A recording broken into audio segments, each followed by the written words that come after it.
Assuming we have a college football season in 2020, there are a lot of great games to look forward to. Every week there are going to be games that have a major impact on the season as a whole, including in week 1. Here are 10 games that I'm looking forward to the most for the first week of the college football season. Before we get to this countdown, make sure to click that subscribe button and turn on those notifications if you love college football. Kicking off our countdown is a week 1 matchup that we get every year, the Holy War, featuring BYU and Utah. Utah has won the last 9 meetings in this series and has come away with victories in 10 of the last 11. BYU's last victory came in an overtime win in 2009 when the two schools were still members of the Mountain West Conference. It's been 14 years since BYU won a game at Utah. The Utes' 9-game winning streak is tied for the longest winning streak in the history of the rivalry. 10 straight will mark a new record in the history that dates back to 1922. Utah is coming off a disappointing end to their 2019 season, but yet again has Pac-12 title and potentially playoff aspirations in 2020. BYU, they're coming off a very disappointing 2019 season in which they went 7-6. They hope to bounce back in 2020, and who better to knock off to start the season than with your number 1 rival? Years ago, a Florida State and West Virginia matchup would have been arguably one of the top games of the week. Though it's still an intriguing matchup, this game features two teams that were really underwhelming last year. West Virginia won only 5 games and Florida State won only 6. This game will take place in Atlanta on a neutral field, so it's truly anyone's game. This game has 2 possibilities. It will either be a snooze fest or it'll be absolutely awesome and will end something like 52-49 in double overtime. So I guess we'll just have to wait and see. TCU will travel to Berkeley to take on Cal, and yes, this is a rematch of the Cheez-It Bowl, also known as the greatest game in college football history. The last time these two teams met was back in 2018 in Arizona. In overtime, TCU came out victorious with a thrilling 10-7 win in overtime.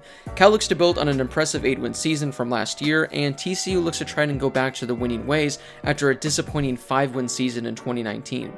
I don't think either one of these teams will be competing for a conference title in 2020, but winning the first game of the year can get them going in the right direction. We have another Big 12 Pac-12 matchup for you. Now, on paper, you would think that this should be an easy win for Oklahoma State to begin the season, but not quite. Sure, Oregon State won only 5 games last year, but many people had them winning only 2. And the Beavers easily could have won a few more games as they lost 3 games by a total of 7 points. They're an improved team in 2020 and can be a sneaky matchup for Oklahoma State. The Cowboys have Big 12 title aspirations and have arguably the best quarterback, running back, wide receiver trio in the country with Spencer Sanders, Chuba Hubbard, and Tylan Wallace. Last year in Corvallis, the Cowboys came out victorious 52-36. Virginia had one of their better seasons in recent memory last year, and what's the reward for that?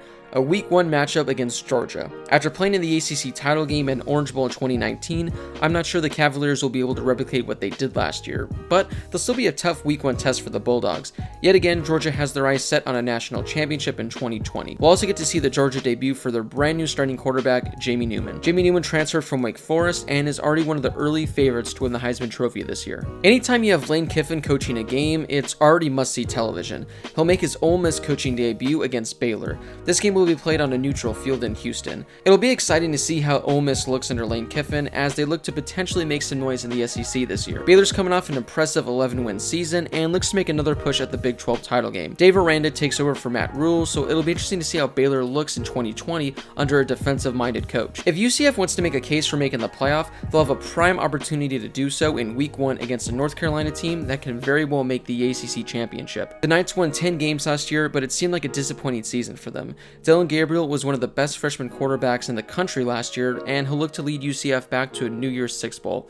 Speaking of good freshman quarterbacks, Sam Hell was without a doubt the best freshman quarterback in the country last year. It'll be exciting to see how he fares in year 2, especially on the road against a tough opponent to begin the season. Michigan thinks that this can be the year they finally get over the hump and make their first playoff. Well, they'll have a tough task early on as they open the season on the road at Washington.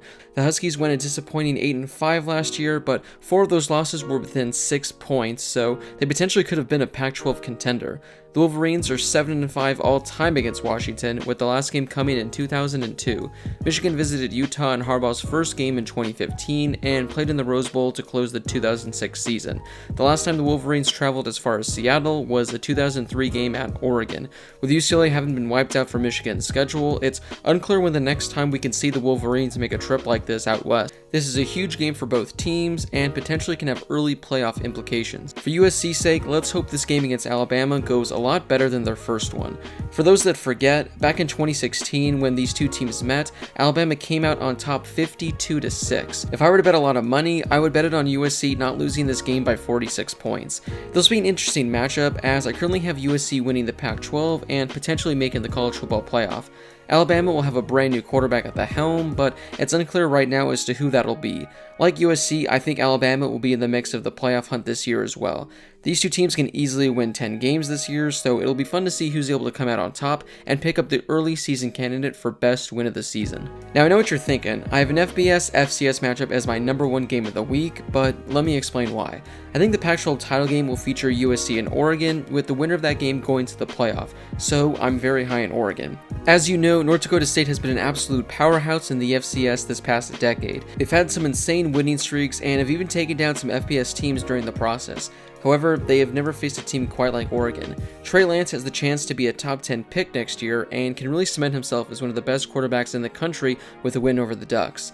It'll be just really fascinating to see how the Bison fare against a top tier D1 program like Oregon. Will they keep it competitive or will they get blown out?